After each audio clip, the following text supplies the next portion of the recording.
name is Joan Bieder. I'm an emerita professor at the Graduate School of Journalism at Berkeley. When I was a college freshman, I had only one goal: not to disappoint my parents, neither of whom had gone to college. But I adjusted to being away from home for the first time pretty well. And as a sophomore, I knew I had to decide on a major. I had no idea how to choose a major. But I remembered my favorite class in high school and the teacher who motivated me. She was young, I think a new teacher. Her lectures were clear and purposeful. She expected a lot of her students, and I liked that. I wanted to do well in her class.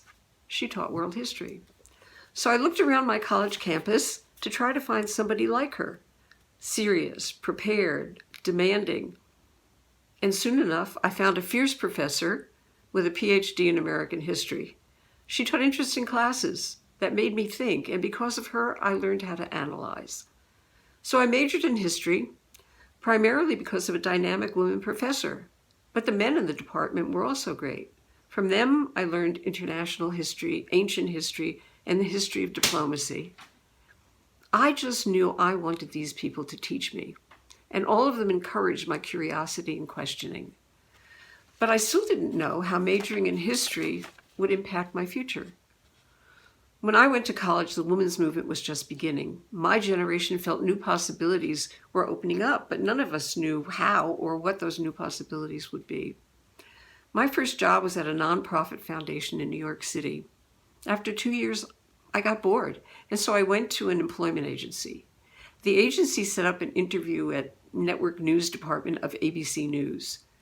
The job came with a drop in salary, but I took it because I felt maybe this was a place where there would be opportunity for growth. That's how I began my career in journalism. Eventually, with hard work, and possibly because of the women's movement, I spent several years as a television and documentary film producer.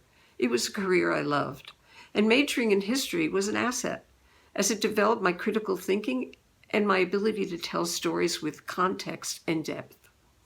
Later, when I started teaching at Columbia and then at Berkeley, I modeled my teaching style on that demanding college professor responsible for my choosing history as a major in the first place. No one ever knows what the future would bring. I certainly didn't when I was a freshman or a sophomore. But I suggest you look carefully at the professors and all the teachers in the departments you're interested in before choosing a major. Make your choice on what you know now and who you are now, and also go with your instincts. I wish you all a very happy outcome.